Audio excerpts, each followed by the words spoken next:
Okay, वो जो video था वो रुक गया था कोई प्रॉब्लम की वजह से। तो यहाँ पे थे, larynx is a cartilaginous box which helps in sound production hence called sound box. Okay है। हाँ, यहाँ से थे, during swallowing glottis can be covered by a thin elastic cartilaginous flap called epiglottis to prevent the entry of food into larynx। फिर क्या बोल रहा है, जो कि लैरिंग्स है, जो लैरिंग्स, लैरिंग्स बेसिकली ये ऊपर वाला, फिर ये तो नीचे तो ट्रेकिया हो जाएगा। तो ये एयर पाइप है, विंड पाइप है, इसमें आपको खाना नहीं भेजना है, गलती से भी ना जाए। तो इसके ऊपर एक फ्लैप होता है, फ्लैप होता है, उस फ्लैप को बोला जा रहा है एपिग्लॉटिस। ये पकड़ो, और ये जो है इसको ग्लॉटिस बोला जा रहा है। तो वो जो ओपनिंग है, ओपनिंग को बोला जा रहा है ग्लॉटिस, और ग्लॉटिस को जो कवर कर रहा है ऐसे सांप जैसे होता है ना, वैसे कि उस पर चपक जाएगा, उठ जाएगा। तो एपिग्लॉटिस, सांप मतलब वो जो सांप का वो जो आगे वाला एरिया रहता है। तो ड्यूरिंग स्वेलोइंग मतलब फूड खाने के दौरान ग्लॉटिस को कवर किया जाता है थिन। पूछेगा कि जो एपिग्लॉटिस होता है, जो एपिग्लॉटिस होता है, क्या वो थिन होता है कि थिक होता है? तो थिन होता है, पतला होता है। वो इलास्टिक होता है या हार्ड होता है? इलास्टिक होता है। बोन का बना होता है कि कार्टिलेज का बना होता है? कार्टिलेज का होता है। और वो किसके ऊपर रहता है, किस में फूड जाने से प्रिवेंट करता है? तो लैरिंग्स दे देगा, ट्रेकिया, फेरिंग्स, ईसोफेगस। तो लैरिंग्स में फूड जाने से प्रिवेंट करता है। फिर हम आ गए ट्रेकिया पे। ट्रेकिया एक स्ट्रेट ट्यूब है, देख रहे हो फोटो? फोटो देखो, ये आपका हो गया साउंड बॉक्स, जिसको एनसीईआरटी लैरिंग्स बोल रही है। लैरिंग्स कार्टिलेजिनस बॉक्स है, साउंड बॉक्स जो साउंड प्रोड्यूस करेगा। अब इसके ऊपर क्या है? एपिग्लॉटिस। इसको एपिग्लॉटिस बोला जा रहा है। ये क्यों है? ताकि ये एयर वाली पाइप है ना, इससे हवा जाएगा। बोलते बोलते क्या होता है ना कि कभी कभी फूड के जो पार्टिकल्स होते हैं इसमें चले जाते हैं, तो हमको खांसी आती है, कि वापस फूड, खांसी आती है यानी ऊपर वापस भेजा जाता है फूड को। इसीलिए खाते समय नहीं बोलना चाहिए, क्योंकि ये खुल जाता है और गलती से फूड इसमें चला जाता है। तो एपिग्लॉटिस प्रिवेंट करता है फूड पार्टिकल्स को लैरिंग्स, जो कि ट्रैकिया विंड पाइप में जाने से। यही बोला जा रहा है। डायग्राम क्लियर रहेगा ना तो हो जाएगा। मतलब ये लाइंस को पढ़ने के बाद ना डायग्राम अगर आपके बन रहा है इमेज, तो आपको आ जाएगा। Trachea is a straight tube extending up to mid thoracic cavity which divides at the level of fifth. यहाँ पे फिफ्थ है, देखो बुक में, fifth thoracic vertebra into a right and left primary bronchi. तो जो पतली सी ट्यूब है जिसको ट्रैकिया बोला जा रहा है, ये फिफ्थ थोरैसिक पे डिवाइड करता है। फिफ्थ थोरैसिक वर्टिब्रा, वर्टिब्रा यानी पीछे से आप देखोगे तो पीछे से जो पांचवा थोरैसिक वर्टिब्रा होगा ना, वहीं पे डिवाइड करेगा, लेफ्ट और राइट में। तो ये जो डिवाइड किया है ना, यहाँ पे फिफ्थ थोरैसिक वर्टिब्रा आ रहा है। ये आपको एमसीक्यू में पूछेगा तुरंत। ट्रैकिया कैसा है? स्ट्रेट ट्यूब है, ठीक है। मिड थोरैसिक कैविटी तक एक्सटेंडेड है, जो डिवाइड करता है, ठीक है। मिड थोरैसिक कैविटी भी पूछेगा। थोरैसिक की जगह आपको ऑप्शन में एब्डोमिनल दे देगा। एब्डोमेन मतलब पेट। तो पेट में थोड़ी होता है, थोरैक्स वाले रीजन में होता है, अपर लेयर, जहाँ पे रिब केज खत्म होता है ना, उसके नीचे एब्डोमिनल शुरू हो जाता है। फिफ्थ वाले को तो याद रखना, ये तो यूनिक है। Each bronchi undergoes repeated division to form the secondary and tertiary bronchi and bronchioles ending up in very thin terminal bronchiole। तो ब्रोंकाई पहले किस में जाएगा? डिवीजन टू फॉर्म सेकेंडरी, यानी पहले प्राइमरी, फिर सेकेंडरी, फिर टर्शियरी, फिर टर्मिनल। ये भी सीक्वेंस याद रखो, प्राइमरी, सेकेंडरी, टर्शियरी, टर्मिनल। ये जो है ये फिफ्थ थोरैसिक पे डिवाइड किया, फिर ये प्राइमरी, फिर ये सेकेंडरी, फिर ये टर्शियरी, फिर उसके बाद टर्मिनल, ऐसे जाके ये डिवाइड करता है। The trachea, primary, secondary and tertiary bronchi and initial bronchiole are supported by incomplete cartilaginous ring। ये जो incomplete C shaped cartilaginous ring है ना, ये आपको कहाँ तक मिलेंगे? देखो यहाँ तक। ये कहाँ तक मिलेंगे? इनिशियल ब्रोंक्यूल्स तक। इनिशियल के बाद आपको टर्मिनल मिलेगा, याद रखना। तो टर्मिनल में आपको नहीं मिलेंगे, देखो ऐसा समझो, नहीं, पहले आप पूरा देख लो फिर मैं इसको लॉजिकल समझाऊंगा कि जो C shaped cartilaginous ring, incomplete cartilaginous ring कहाँ तक मिलेंगे, इनिशियल तक मिलेंगे, इनिशियल ब्रोंकियोल तक। ये देखो, ये हो गया trachea, primary bronchi, secondary, tertiary, initial sorry, शुरू होगा इनिशियल, फिर टर्मिनल खत्म होगा। तो टर्मिनल टर्मिनल में आपको कार्टिलेज नहीं मिलेगा, इनिशियल तक मिलेगा, ताकि वो सपोर्ट करने के लिए। कई लोग बोलेंगे कि याद कैसे करेंगे, कि टर्मिनल के बाद रेस्पिरेटरी ब्रोंक्यूल शुरू हो जाता है, फिर एल्वियोलर डक्ट, फिर एल्वियोली।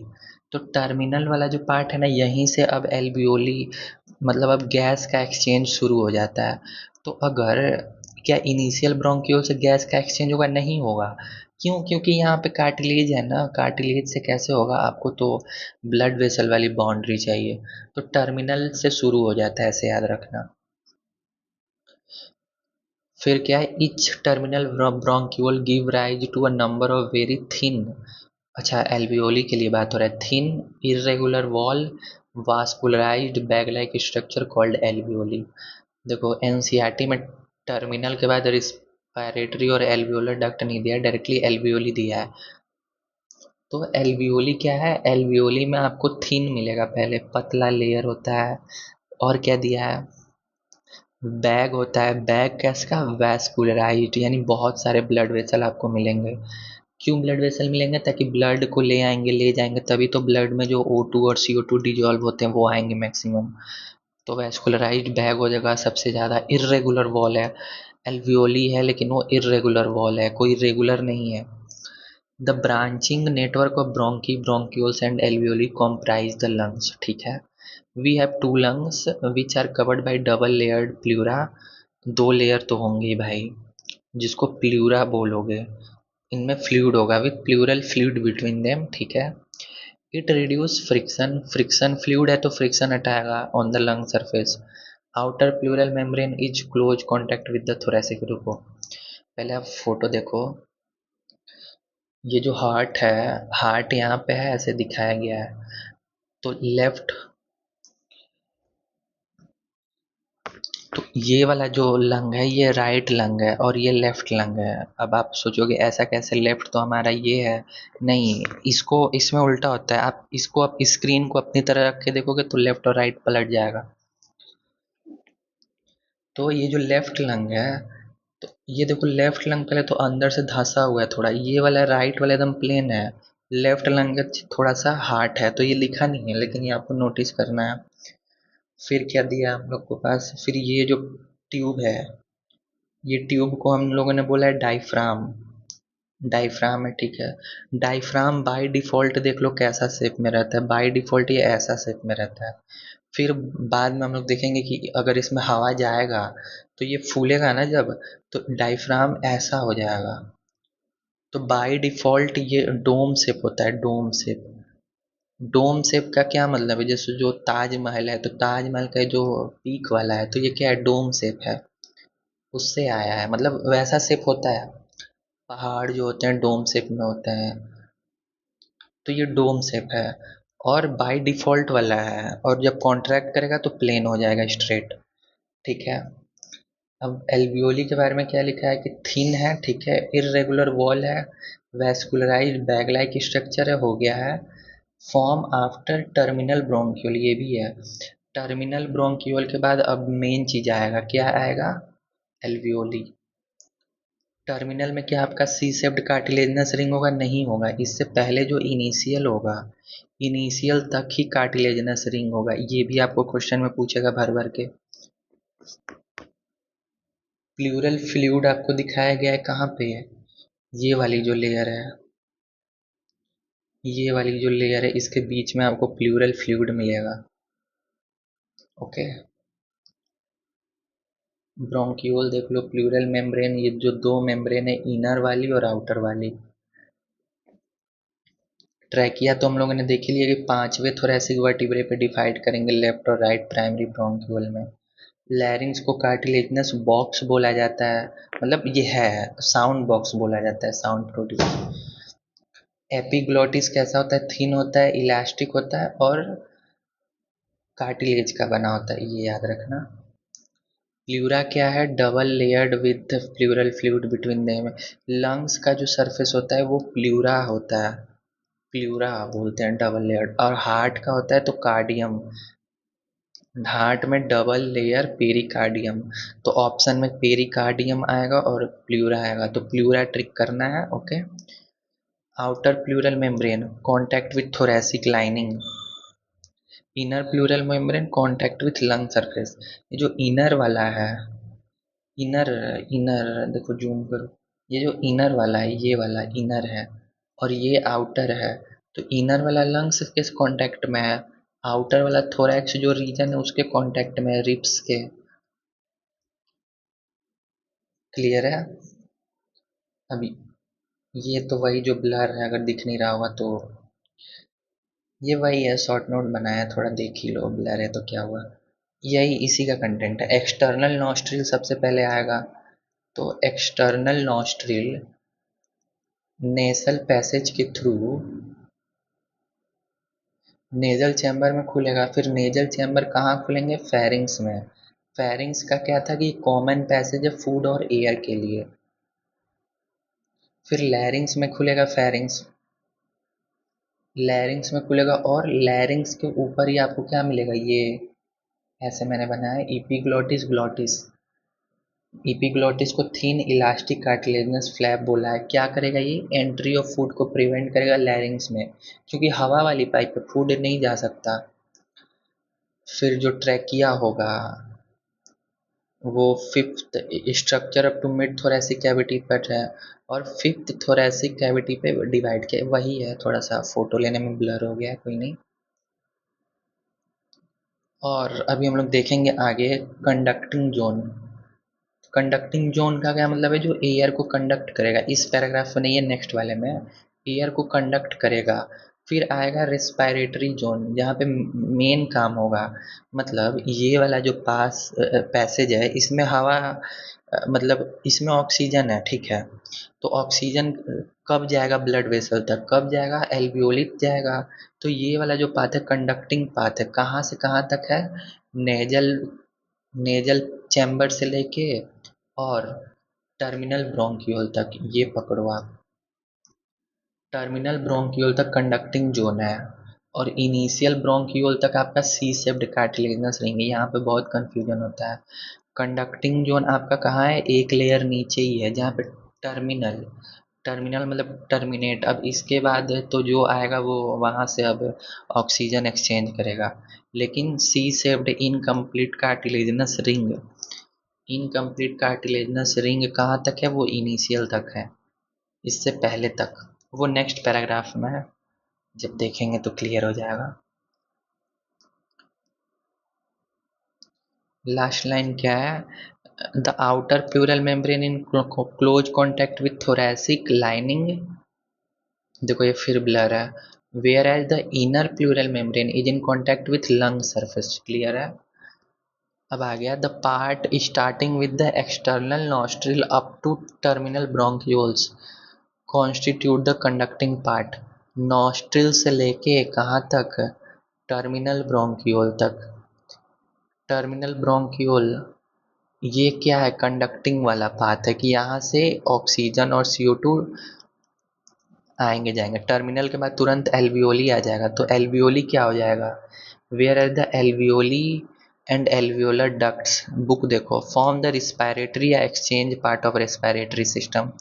नेमी में alveoli and their duct form the respiratory और एक्सचेंज पार्ट।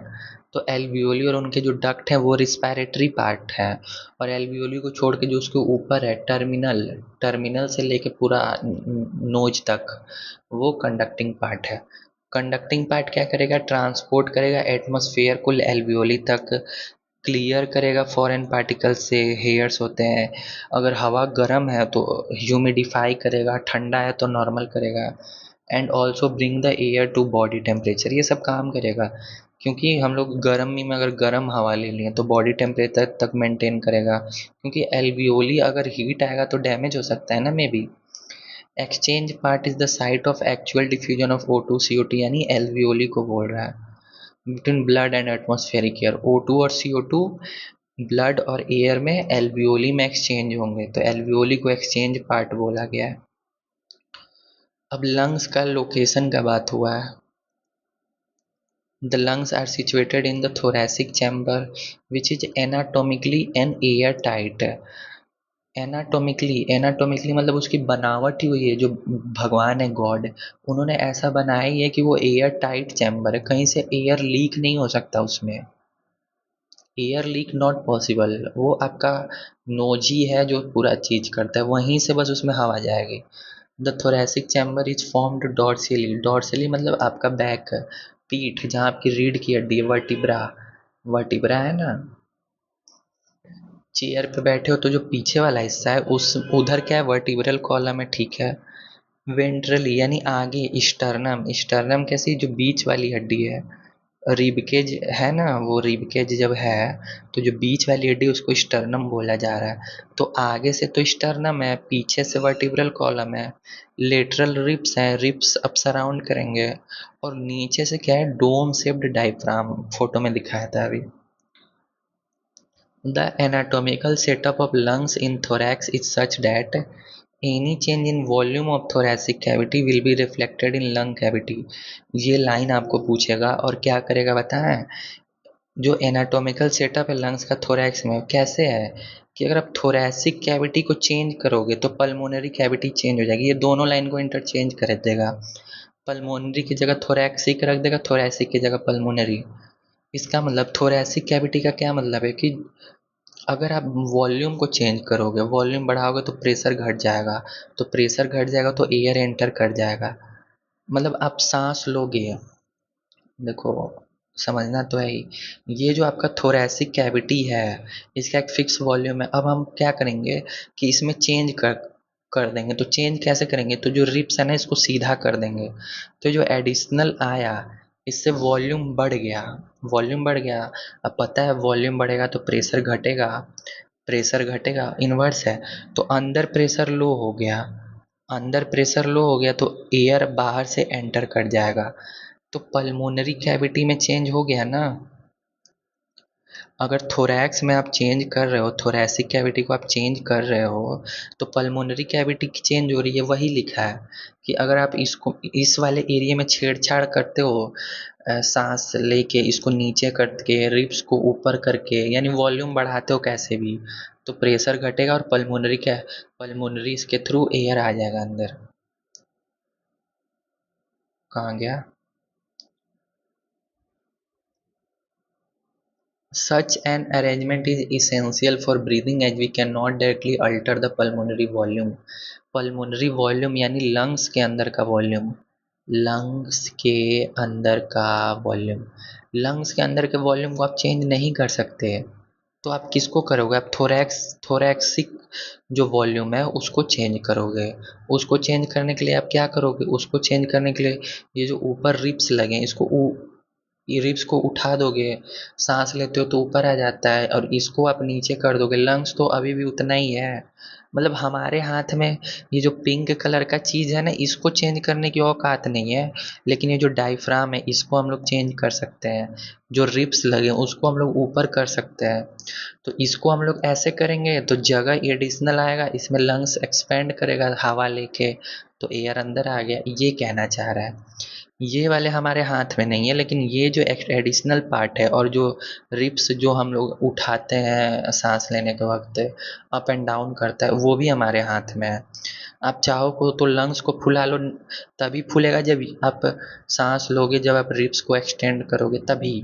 वही एनसीईआरटी लिखा है कि the anatomical setup of lungs in thorax is such that any change in volume of thoracic cavity, यानी आप डायफ्राम में कुछ कर दो या आप रिब्स में कुछ कर दो थोरैसिक कैविटी, तो आपको लंग में आपको दिख जाएगा वो चेंज।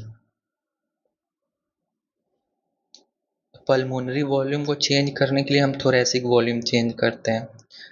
अब ब्रीथिंग में कॉमनली 5 स्टेप है। पहला कि O2 आएगा और CO2 जाएगा कहाँ पे, एल्वियोली पे, ठीक है। फिर एल्वियोली में क्या होगा, लंग्स देखो, लंग्स पे आपका O2 आ गया, अब तो O2 को एल्वियोलर मेम्ब्रेन में डिफ्यूजन होगा, फिर ब्लड में जाएगा, फिर ब्लड टिश्यू पे लेके जाएगा, टिश्यू में जाके यूटिलाइज होगा, यूटिलाइजेशन। ये तो इजी है आप लोग के लिए। Utilisation of O2 by cells for catabolic reaction, catabolic मतलब ब्रेकडाउन वाले रिएक्शन, जहाँ पे फूड ब्रेकडाउन करता है। तो O2 चाहिए, तो O2 फाइनल स्टेप में कहाँ होगा, टिश्यू के पास। O2 इनिशियल स्टेप में कहाँ होगा, एल्वियोली के पास। ऐसे पकड़ो।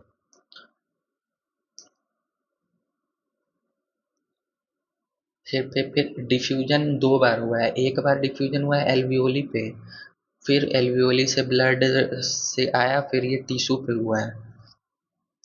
टिश्यू कौन सा टिश्यू, आपका ऑर्गन वाला टिश्यू जहाँ पे काम हो रहा है।